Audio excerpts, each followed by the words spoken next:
In a quiet village surrounded by red earth and tall palm trees, there lived a man named Kato Mensah. Kato was not rich. He was not powerful. And he was not handsome. But his hands were special. Every morning before the sun rose, Kato would sit beside his small hut, shaping clay into beautiful pots.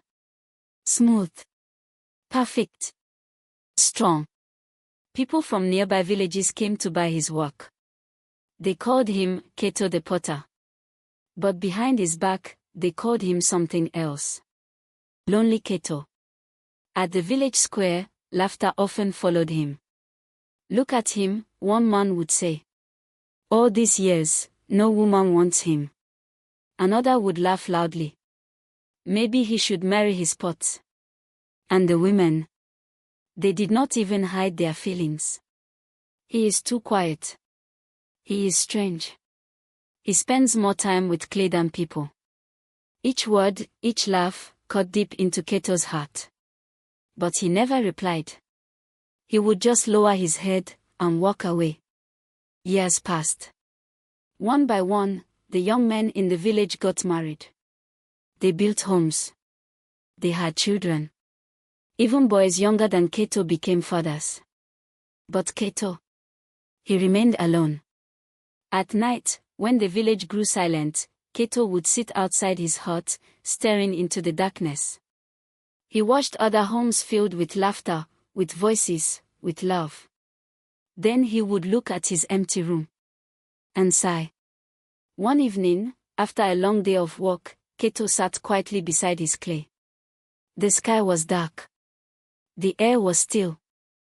That was when an idea entered his mind. A strange idea. A dangerous idea. If no one will love me, he whispered slowly, then I will create someone who will. He looked down at the clay before him. His fingers trembled. Then, he began. Day after day, night after night. Kato worked. He did not make pots anymore. Instead, he shaped something different.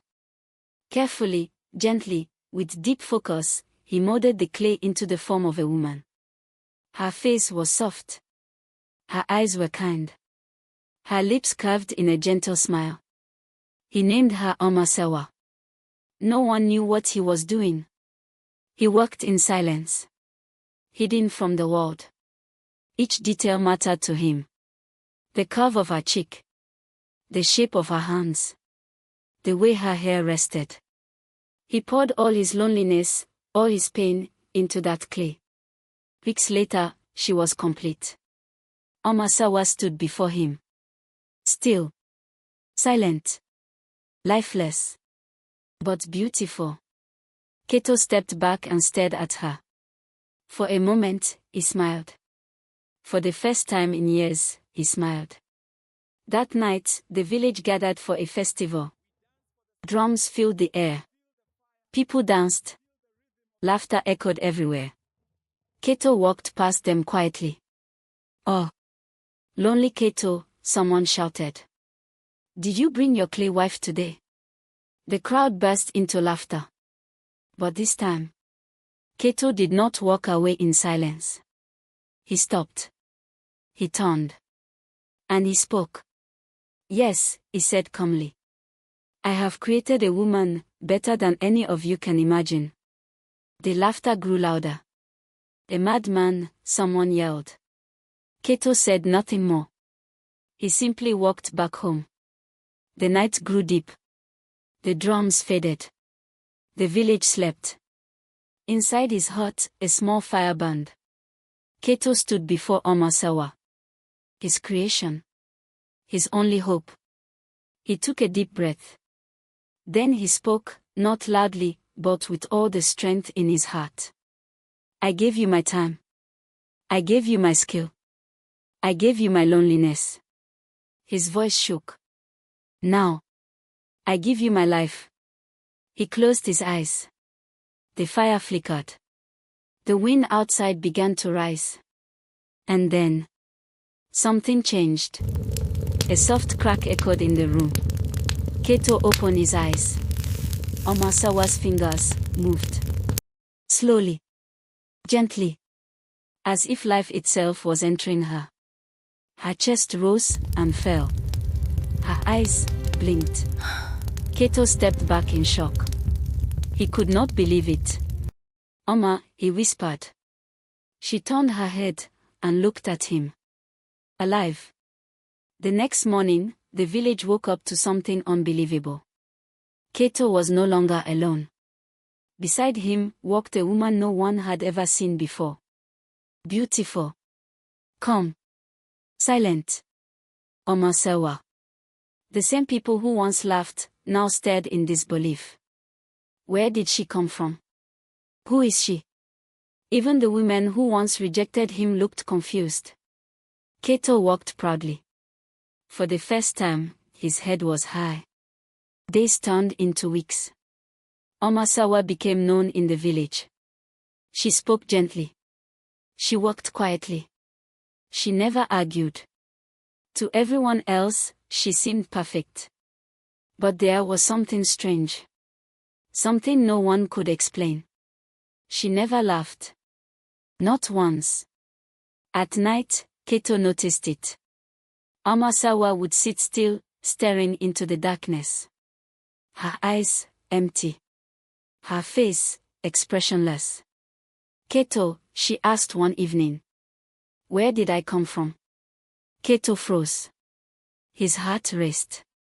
You came from far away, he said quickly. She nodded slowly. But her eyes showed doubt. The questions did not stop. Do I have a family? Why do I feel different? Why do people look at me like I am not real? Kato avoided the truth. Each time. But deep inside, he knew.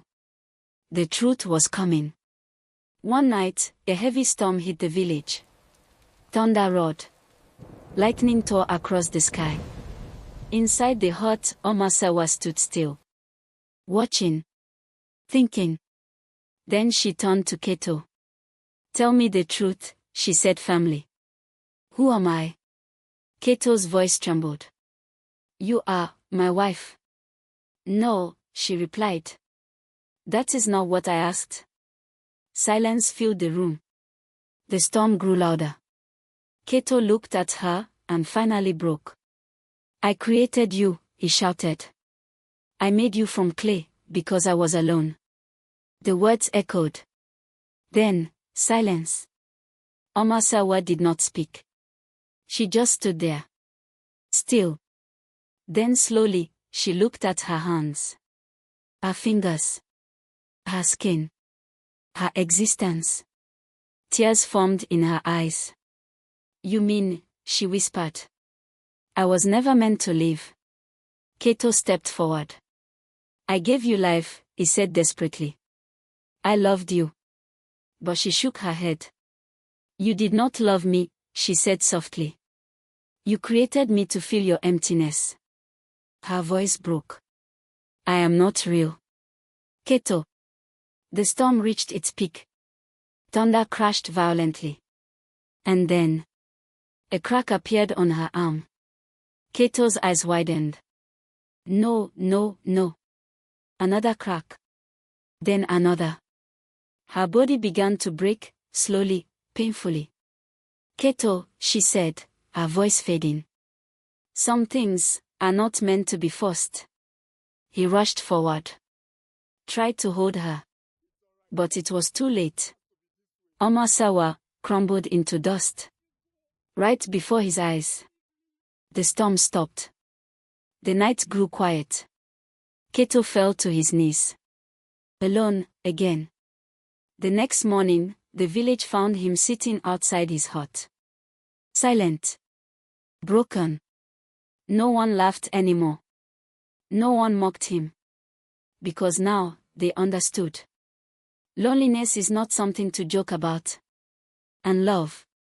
Love cannot be created by force. From that day on, Kato returned to his pottery. But he was different. Quieter. Wiser. He no longer tried to create love. Instead, he waited. Because real love is not made by hands.